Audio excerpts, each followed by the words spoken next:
Okay, students, let's have a quick revision of these 5 chapters. Your chapter 1 is things around us. So what are the things around us? The things which we see around us are categorized in 2 categories. One is living things and second is non-living things. What are living things? The living things are that which have life in them, and non-living things which do not have life in them.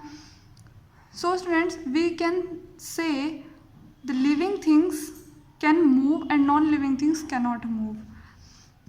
So what are living things? हमें living things क्या होती है इस चीज़ को पहचानने के लिए हमने इसको कैरेक्टराइज किया है in different part. For example, आपने अपनी बुक में पढ़ा है, बुक के चैप्टर की रीडिंग पढ़ते हुए, कि सेलुलर स्ट्रक्चर क्या बताता है कि लिविंग थिंग्स वो होती हैं जो सेल्स से बनी होती है. लिविंग थिंग्स को फूड एंड न्यूट्रिशन की नीड होती है. लिविंग थिंग्स ग्रो करती हैं, मूवमेंट करती हैं, वो किसी भी ऑब्जेक्ट को छूकर सडन रेस्पॉन्स करती हैं. लिविंग थिंग्स रेस्पिरेशन करती हैं, दैट मीन्स ऑक्सीजन को इनहेल करती हैं एंड एक्सहेल करती हैं. एक्सक्रेशन करती हैं, दैट मीन्स वेस्ट प्रोडक्ट को अपनी बॉडी से थ्रू आउट करती हैं. रिप्रोडक्शन करती हैं, दैट मीन्स ये क्या करती हैं, प्रोड्यूस करती हैं अपना same kind. Okay students, I hope you have completed the book work of this chapter and question answer, right? Okay, come to the chapter 2nd. This is more about plants. As we seen, plants around us, plants are very important to our life because they give us oxygen and they inhale carbon dioxide, so they are very important to our life.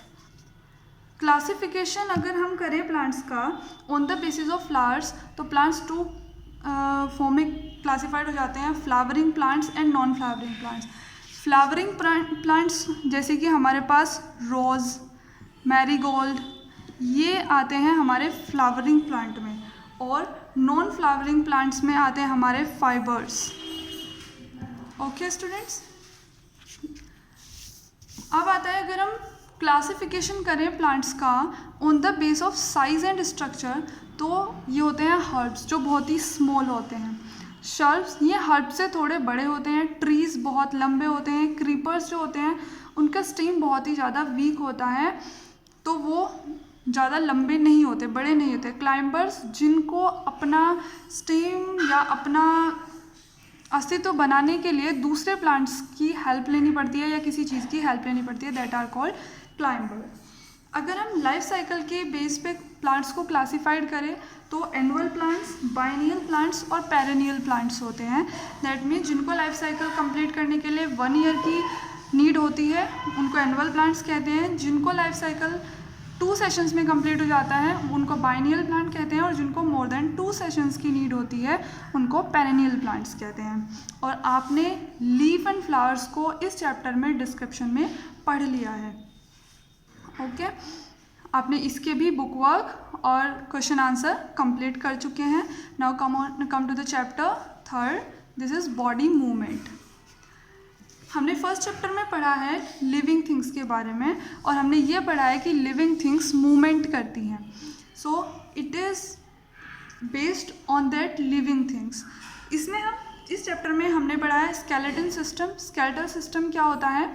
Skeleton system bones से बना हुआ आता है, जिसमें different type की bones होती हैं. जैसे स्कूल बोन्स होती हैं जो हमारी खोपड़ी की बोन्स होती है, स्पाइन बोन्स, बैक बोन्स होती है, लाइम बोन्स होती हैं एंड ग्रिडल्स होते हैं. लाइम बोन्स कौन सी होती हैं? जो हमारी आर्म्स एंड लेग्स की बोन्स होती हैं. ग्रिडल्स कौन सी होती है? जो हमारे जॉइंट्स होते हैं, shoulder joints and knee joints.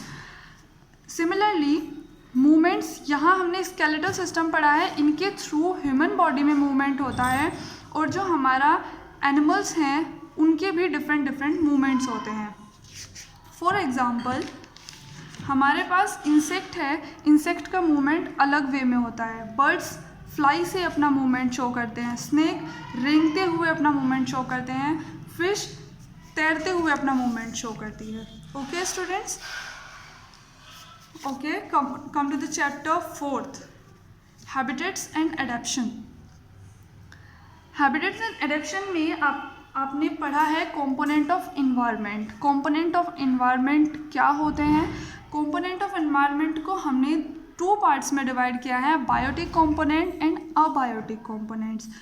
Way components biotic components में कौन से कंपोनेंट्स आते हैं? इसमें लिविंग थिंग्स के कंपोनेंट्स आते हैं।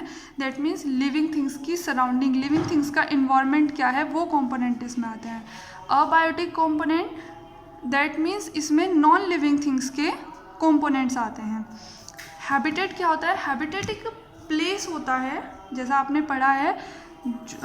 हैबिटेट एक डिफरेंट प्लेस होते हैं डिफरेंट एनिमल्स के सराउंडिंग, यानी हर एक एनिमल, हर एक ह्यूमन अपने सराउंडिंग अलग अलग प्लेसेस में रहता है, यानी उसकी सराउंडिंग डिफरेंट होती है। For example adaptation in plants. Adaptation in plants में क्या होता है कि प्लांट्स जो है, कुछ प्लांट्स वाटर के अंदर होते हैं, कुछ प्लांट डेजर्ट में होते हैं, कुछ प्लांट आपकी गीली सॉइल में होते हैं, वेट सॉइल में, right. In same way animals में भी एडेप्शन होता है। कुछ एनिमल्स आपके पानी में रहते हैं, कुछ एनिमल्स आपके डेजर्ट में रहते हैं, कुछ घास के ऊपर रहते हैं। तो इस तरह से आप अपना इन सब टॉपिक्स के बेस पर okay, come to the chapter 5, source of food. Source of food में आपने कौन कौन से टॉपिक पढ़े हैं? सबसे पहले आप फूड क्या होता है? फूड हमारी बॉडी के लिए बहुत ज़रूरी है, बॉडी को एनर्जी गेन कराने के लिए, राइट। बॉडी की मूवमेंट के लिए फूड बहुत ज़्यादा ज़रूरी है। So this is come to the in the topic need of food. Source of food क्या है हमारे पास? फूड हमें कहाँ से मिलता है? फूड हमें प्लांट से मिलता है, फूड हमें एनिमल्स से मिलता है।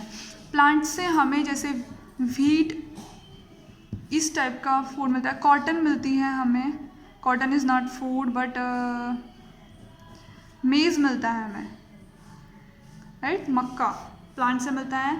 एनिमल्स से हमें मिल्क मिलता है, एग्स मिलते हैं। इस टाइप के फूड हमें एनिमल्स से मिलते हैं, राइट। अब आप इस चैप्टर में फूड चेन पढ़ी होगी। What is food chain?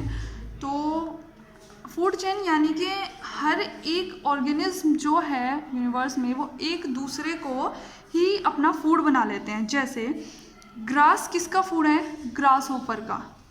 Grass hopper किसका फूड है? फ्रॉग का। फ्रॉग ग्रास होपर को खा जाता है। फ्रॉग किसका फूड है? स्नेक का। स्नेक फ्रॉग को खा जाता है।